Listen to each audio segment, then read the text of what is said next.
بسم الله الرحمن الرحيم نحمده ونصلي على رسوله الكريم. We greet you on this, the 17th day of the month of Rabi'u Thani of the year 1445, the 30th day of October, I believe it is, of 2023, from my Caribbean island of Trinidad with Assalamu alaikum wa rahmatullahi wa barakatuh, a greeting of peace. And we return today to the topic which we addressed earlier, the Quran and the fate which awaits Israel. That was part one, in which we spoke about the link between Pharaoh, the body of Pharaoh, the rediscovery of that body, and what are the implications of the discovery of the body of Pharaoh, which was preserved for thousands of years, as mentioned in the Quran.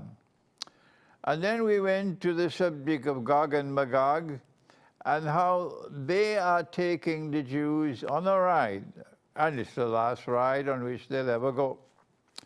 And we identified Gog and Magog as, from the Quran, as those who will bring the Jews back to Jerusalem to reclaim it as their own 2,000 years after the Lord God had expelled them and banned their return. This is from the Quran. We didn't go to Hadith. We didn't go to Tafsir. We went to the Quran, which is absolute truth. This is a proper methodology. And we can go to Hadith, we can go to Tafsir subsequently on the condition that they are in harmony with the Quran. And we identified Gog and Magog as those who control power in modern Western civilization. And we can see that they are now being drawn to the Holy Land. Gog and Magog are coming back to the Holy Land because the American warships and aircraft carrier, the French and the British, now the Germans also want to be part of it. They're all being sucked into the Holy Land. What they don't know is once you go in, you'll never be able to come out. That's all for enough. And now today we want to go to a second part of the subject of the Quran and the fate which awaits Israel. And this has been dealt with in my book. You see the cover of the book on the screen. The book entitled Dajjal, the Jassad, and Akhiru Zaman. Dajjal, the Jassad, and Akhiru. If I remember, if that's the topic, the title of the book. And you'll see the cover on the screen, inshallah. And this is a subject which is connected with King Solomon. And so Israel should be interested. The Prophet Solomon, Nabi Sulaiman alayhi salam, who is also a king. And he is ruling the world. Israel is the ruling state. The holy state of Israel from Jerusalem is the ruling state in the world. And in the Quran, the Lord God informs us of a vision that he had. He saw someone sitting on his throne, and it was something that caused him great distress. He is the wisest of all men, and it's a vision that he could immediately penetrate. Me, I would take years to penetrate this vision and understand it, but not Sulaiman alayhi salam. In a flash, and he's able to penetrate someone sitting on my throne. And he is a very evil being, and the Quran describes him as a Jassad. And he immediately recognizes the implication of this vision, and he makes a prayer to the Lord God, and he asks that no one should be able to inherit my kingdom after me. ربنا اغفر لي وهب لي بعد أعوذ بالله من الشيطان الرجيم وهب لي ملكا لا ينبغي لأحد من بعدي. that no one should be able to inherit my kingdom after me. And the second meaning, and that there should never ever be another kingdom comparable to mine. And Allah answered his prayer, and after he died, let me repeat it one more time. After he died, because his death is important, after he died, Holy Israel collapsed. So who was that person shown in the vision, the divine vision given by the divine being to Solomon? Who was that person sitting on the throne? Who is that evil being who wants to inherit his kingdom and therefore wants to rule the world from Jerusalem? All that you need is €5 worth of intelligence. That's all to recognize it's the Antichrist.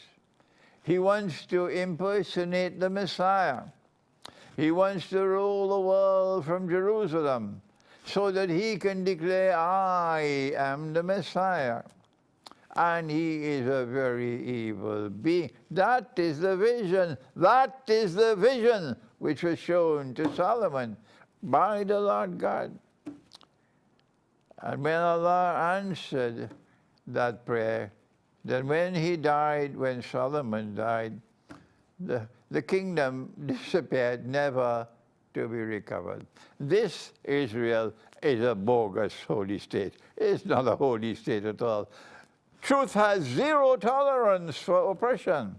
And this is an oppressor. How could this be holy Israel? Stop your nonsense. Now we leave. I think this was Surah As-Sad. And we now go to, where is it? Surah to, I'm mixing up now, I'm too tired. To another surah of the Quran, when Allah speaks about the death of Solomon. فَلَمَّا قَضَى عَلَيْهِ الْمَوْتِ, when Allah ordained maut or death for Solomon. ما ضلهم عن موتي إلا دابة الأرض تأكل من سأته. They did not know that he was dead when Solomon died until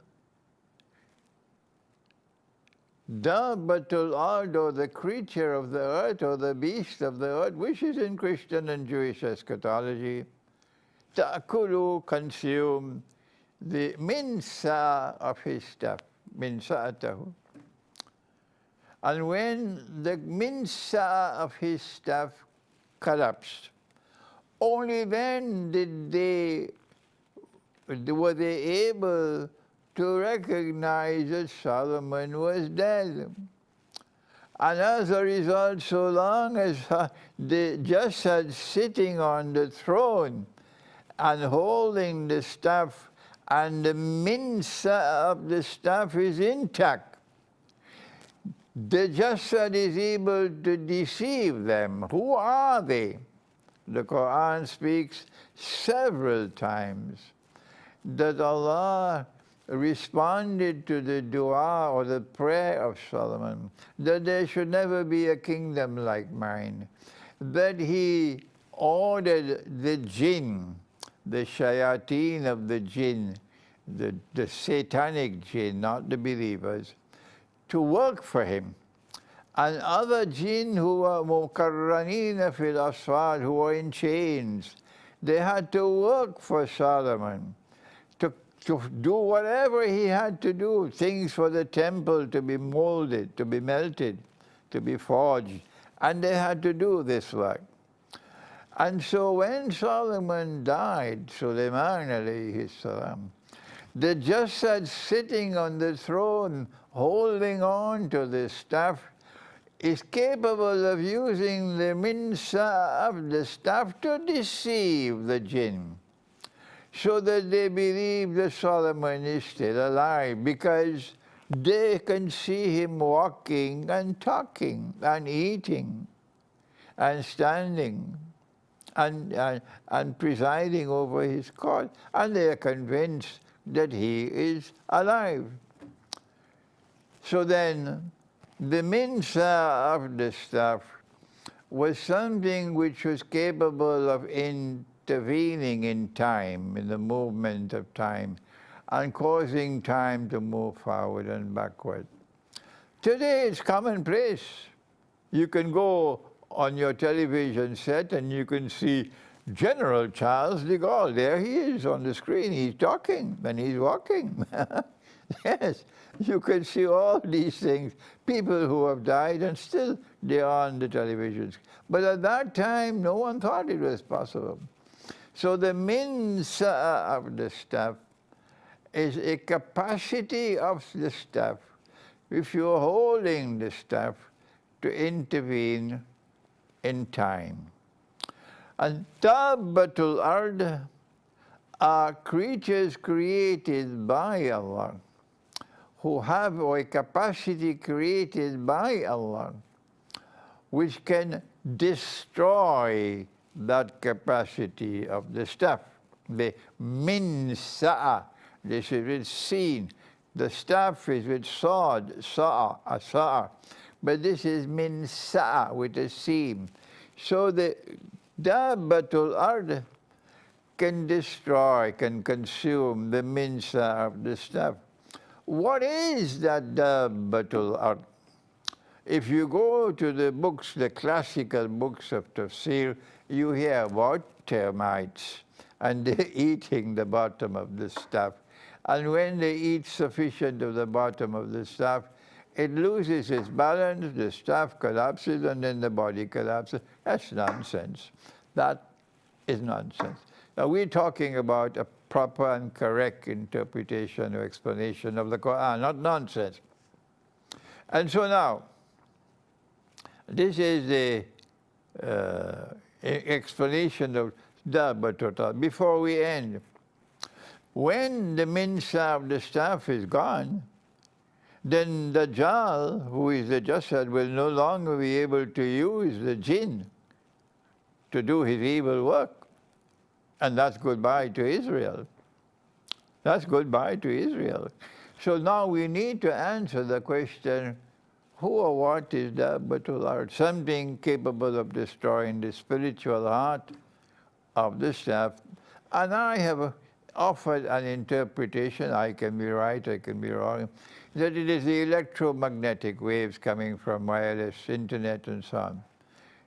But I forgot to mention that after the Great War, with all the nuclear explosions that takes place, I think what the corruption of the atmosphere will be far more, the radiation in the atmosphere will be far more, and that also could be part of that Dabbatul Ard, which will destroy the minsa of the staff. And when Dajjal is no longer capable of using the minsa of the staff to deceive the jinn, they no longer work for him. And that's goodbye to Israel. Thank you. Wassalamu alaikum wa rahmatullahi wa barakatuh.